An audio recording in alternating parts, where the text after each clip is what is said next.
I'm looking down from the parapets of Cove Fort, which is kind of central Utah here. And this was built in the 1860s by the Hinckley family, who lived in it for a decade.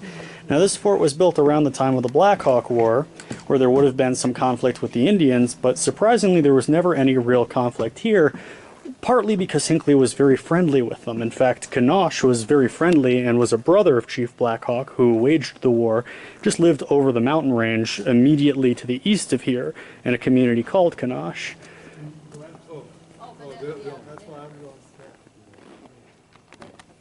And you can see how well this fort would have been protected against attack, and because they had built up very good relations with the local tribes, you can see that everything was pretty nice for the settlers here, or for the travelers, because it was mostly used for the California gold rush and for settlement to southern Utah. So you had a vibrant community of both Mormon pilgrims and settlers, as well as gold rush and pioneers heading to California.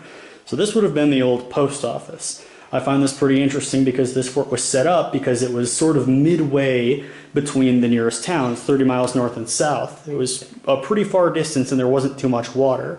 And as a part of that, they would have brought some more valuable items, and they would have had to keep them inside of larger steel containers so they couldn't be stolen.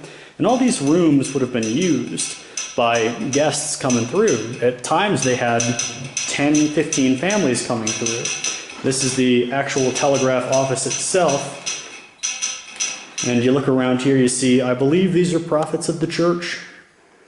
So as it was built by Hinckley, it was built kind of under the orders of the prophet of the church, and Hinckley and his family just took over for a while. This is the telegraph area, and that's the battery.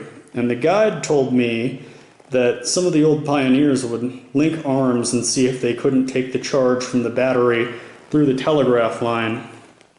And the fact that this was here served as sort of an amplifier on the telegraph route, because you can imagine those signals couldn't travel all that far. 30 miles was a pretty good distance. And of course, good turn of the century or 1800 Mormon architecture always has a photo of Brigham Young hanging over the mantle. Also in the corner of the telegraph office, you can see some of the old maps set up. What Oregon country would have looked like back in the day, what Utah territory would have looked like back in the day. I mean, look at that. Nevada doesn't have a southern tip, and Utah is just a square that stretches pretty far west, and eventually it kind of had to be scooched over a bit. But some of these borders have changed quite a bit since these maps were created, and it's kind of interesting to think of a telegraph operator here hearing about news of the gold rush in Boise City and finding it on that map. And of course the telegraph wires come right over here through the insulators and to a little mast outside. And as we walk past here, this is actually the kitchen room, and I was told they would have sometimes 70 people here, and they would make 100, 150 plates a day. They would charge 50 cents a meal and $1 for 3. And you gotta imagine, you're sleeping as a California gold rush pioneer under your wagon every day, and then you come to a place like this. You might well blow half your money staying here. And they also said that because Hinckley had such a good relation with the Indians, and understand, the Mormons and the Indians are totally different than the relationship between pioneers that were coming over. They actually had very, very friendly relationships. And when the Indians would come in when they were hungry, they would often be given a plate with the same amount of food as the pioneers, so they really appreciated that. When the war broke out, there was never any battle here. I thought this was interesting. When they were trying to make these out of nice looking wood, you can see that's kind of an unusual coloration to it. That's ox blood, and they would use a feather to make a little wood pattern out of ox blood in a lot of the wood. And you can see this pattern is actually used in a couple of different period furniture pieces here. And a lot of these are kind of from the same time period. You can look out there into the courtyard and see this whole place is protected by 18-inch thick walls. And here we're kind of coming to an end of the rooms on the southern edge, or the southern part of this fort. You can see an original loom that would have been from the time period, and they would use it to make rugs and carpets. You can see the clothes hanging up to dry if it's too cold outside by the fireplace. And one of the tour guides was saying my wife used to actually take baths in buckets just like these, and the soap here is made with lye and ash, just like the old days, and he used to do that. So we're not too far removed from a lot of the things you see in museums like this. And we were laughing a little bit at, imagine having to turn back to that level of ingenuity. How many people could do it? And to make it so that the soap wouldn't burn you because it's made of lye, you needed a scale, and that's a scale, it's not a sword hanging off the wall. It kind of determines how much lye goes for a certain amount of ash. So this is a pretty interesting room here. It's the last room on the far edge of the southern side of the fort. It would have been used for boys coming through. It was mostly a boys' room, and it was also a regular travel room, but apparently a lot of younger guys stayed here. And down here you've got the root cellar, where they would hide their food to keep it stored for a while.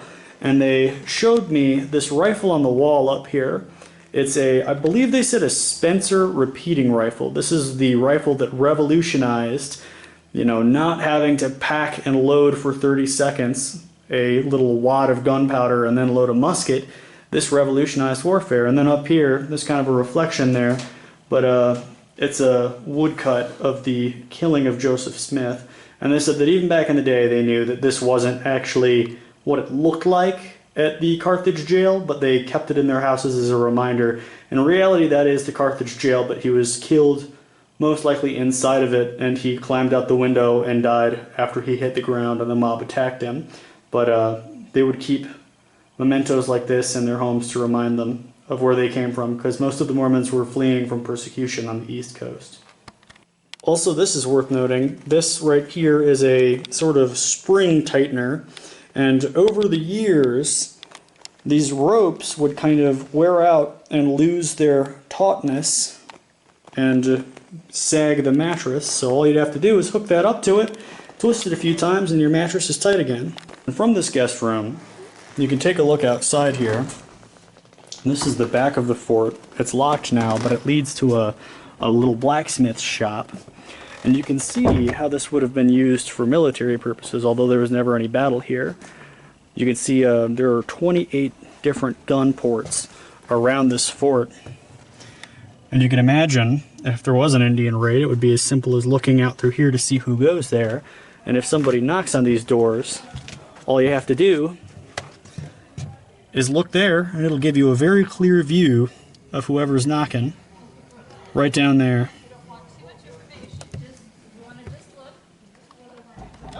And from the opposite side of the fort here, this is a very interesting room.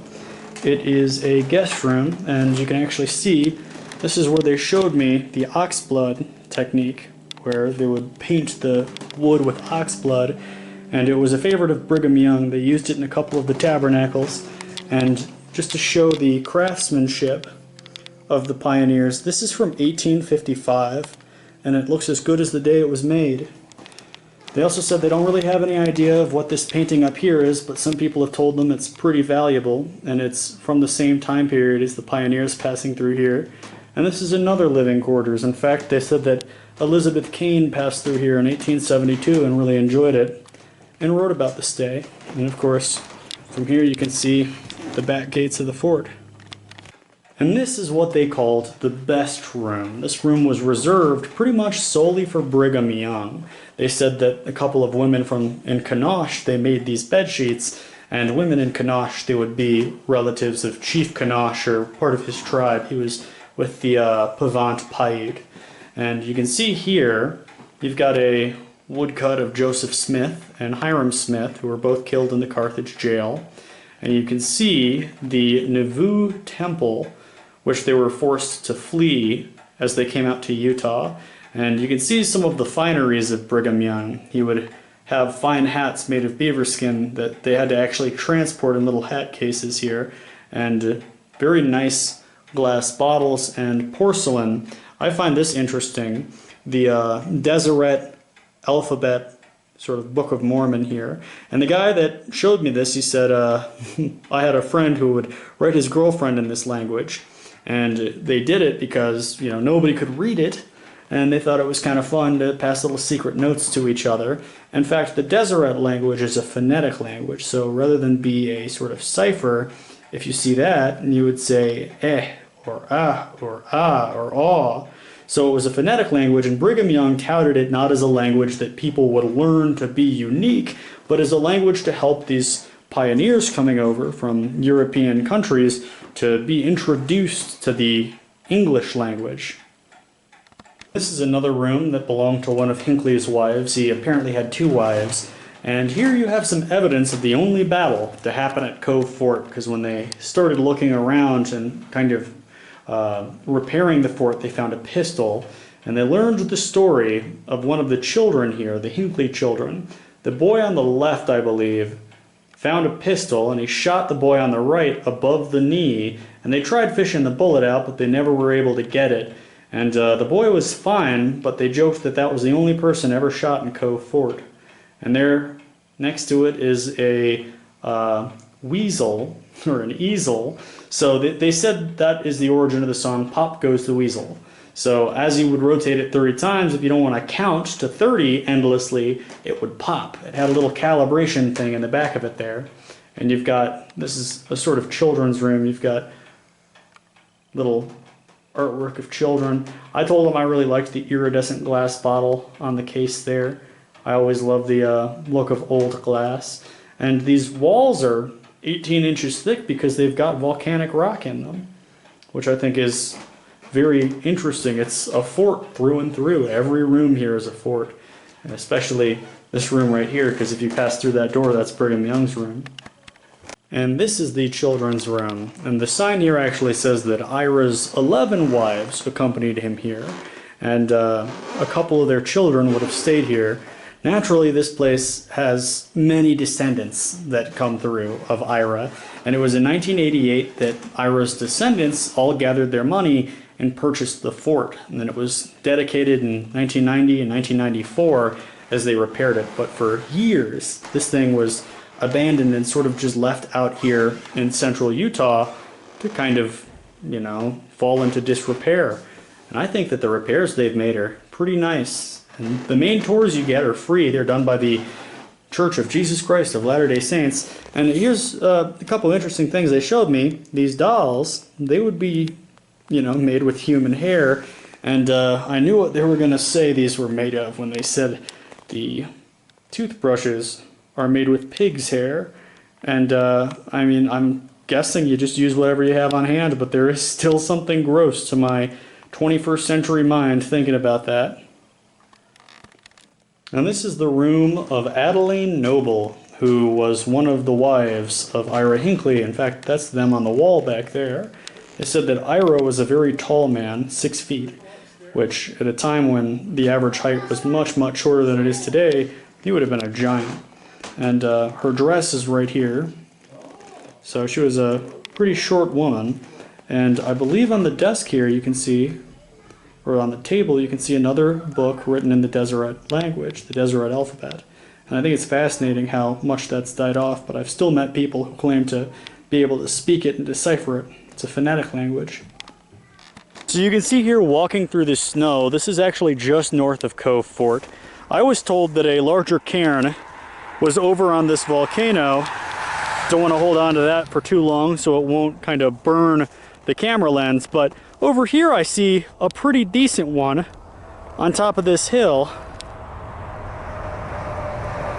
Now that's pretty old, and it would serve as some form of a way marker. And this seems to be before Cove Fort was actually set up, because what purpose would you have for that if you were just following the telegraph lines?